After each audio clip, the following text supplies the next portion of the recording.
Okay, here I have my Canon Rebel XT or 350D. This is my third DSLR. I used to have a Nikon D40 and a D80, but I sold those. And I got this for relatively cheap off Kijiji, the local, ads. It's a decent camera. I like the Nikon D80 the best. Obviously, it's the highest level, but this one's alright. I bought it. It came with this battery grip. It's not a real Canon one. It's the Optica battery grip for the Rebel XT, but it's a decent grip. Yeah, this is the Canon Rebel 350D, and it is alright. I think it's 8 megapixels. It's not the highest quality built. It's just made of little plastic or whatever. I'm no good at reviews. This is my first attempt. Let's see, the screen. The screen is a little small for my liking. It's I don't know, I'd say 3/4 of an inch by 1 1/4 inches. Not too big. Oops. Up here, instead of having the LCD screen on top here where it normally would be, or no, not LCD, whatever it is, the one that displays the aperture and the shutter speed and all that stuff. It's on the back here. I would prefer it on the top, just because it takes up a lot of room for the screen, but I don't know. It's got ISO speeds go up to 1600, and it's pretty noisy when it gets up that high. It's got the different metering, spot metering, center weighted, and full screen. You got the white balance, all the different settings.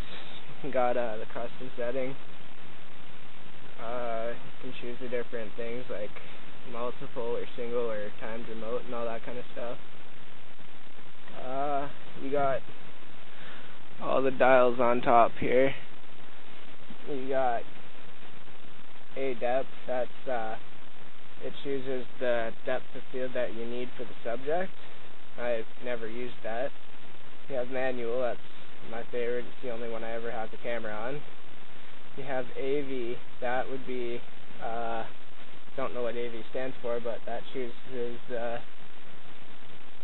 aperture. That's it. Just chooses it. You choose the shutter speed, it chooses the aperture. TV, you choose the shutter speed, it chooses the aperture. P, that's programmed auto. It's the same as auto, except you have a bit more control over it. Then we got auto, chooses everything. Then you have all your presets down here. You got portrait, landscape, macro, sports, night, and no flash, flash off.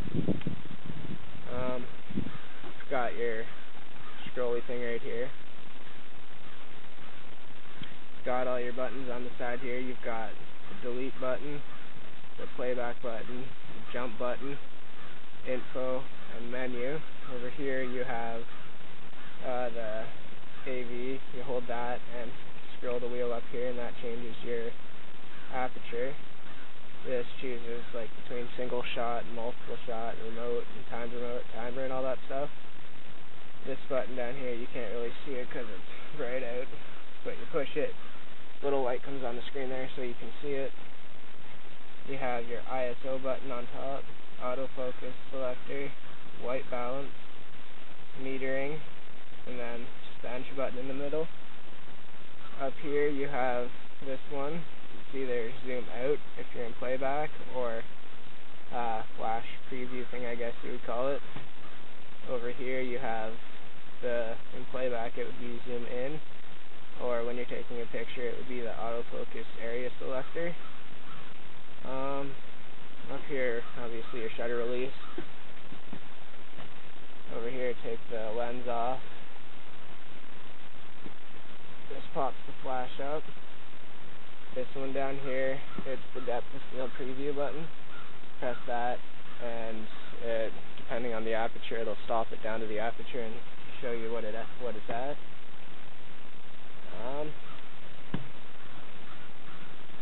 Well, take CF cards. I have this one in.